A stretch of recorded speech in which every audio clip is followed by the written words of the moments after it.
નમસ્કાર મિત્રો, ration card બાબતમાં હાલમાં જે 55 લાખ રેશન કાર્ડ ધારકોને નોટિસ આપવામાં આવી છે, તો કોને નોટિસ આવશે, કોને નહીં મળે એ આપણે જાણીએ.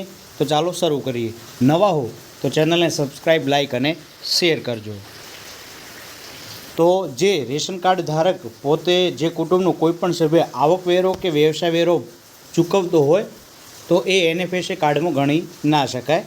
જે કુટુંબ 5 એકર કે તેથી વધુ 2 કે તેથી વધુ સિઝનમાં પાક લેતી પિયતવાળી જમીન ધારણ કરતા હોય એમનો સમાવેશ NFSA રેશન કાર્ડમાં ના થાય.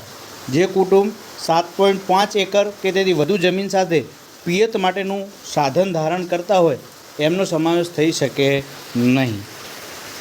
22/8/2024ના ઠરાવથી તમે જોઈ શકો છો કે તેની અંદર શું ફેરફાર કરવામાં આવ્યો છે.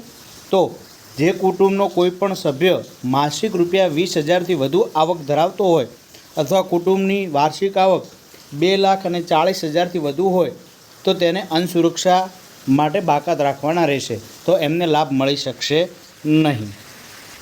3 પૈડાવાળા યાત્રિક વાહન ધરાવતા, દાખલા તરીકે ઓટો રિક્ષા છે, છકડો છે, મિની ટેમ્પો વાહન ચાલકોની માસિક આવક જો 20,000થી વધુ થઈ જાય તો એટલે 20,000થી ઓછી આવક હોય તો એમને NFSA રેશન કાર્ડનો લાભ મળી શકે છે. વધુ હોય તો લાભ મળતો નથી. તો પહેલાં એ આવક 15,000 હતી માસિક, હવે તેની અંદર સુધારો કરી અને 20,000 સુધી લાભ મળી શકે છે.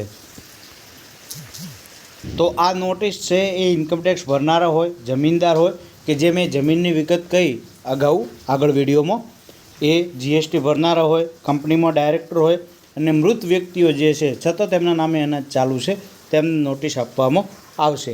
બાકી માસિક આવક આપની 20,000 સુધી હોય અને આપ લાભ લેતા હો તો તમને નોટિસ મળી હોય તો તમને જ્યાંથી પણ નોટિસ મળી છે મામલતદાર કચેરીથી ત્યાં જઈ અને તમારે ખુલાસો કરવાનો રહેશે આધાર પુરાવો સાથે. તેનો પણ આપણે વિડીયો બનાવેલો છે ચેનલની અંદર.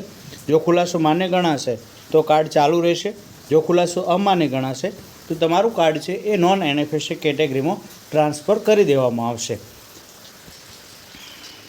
માનનીય અન્ન નાગરિક પુરવઠા મંત્રીશ્રીએ પણ કહ્યું છે કે રાજ્યમાં પાત્રતા ધરાવતા કોઈપણ લાભાર્થીનું NFSA કાર્ડ રદ કરાશે નહીં. યાદીમાં સમાવિષ્ટ કાર્ડ ધારકોને નોટિસ મળે તો મામલતદાર કચેરીએ જઈ જરૂરી આધાર પુરાવા રજૂ કરવાથી NFSA કાર્ડ ચાલુ રહેશે. તો શું આપને નોટિસ મળી એ કોમેન્ટ બોક્સમાં જણાવતા રહેજો. શું તમે જવાબ કર્યો એ પણ કોમેન્ટ બોક્સમાં જણાવતા રહેજો. થેન્ક યુ, આભાર.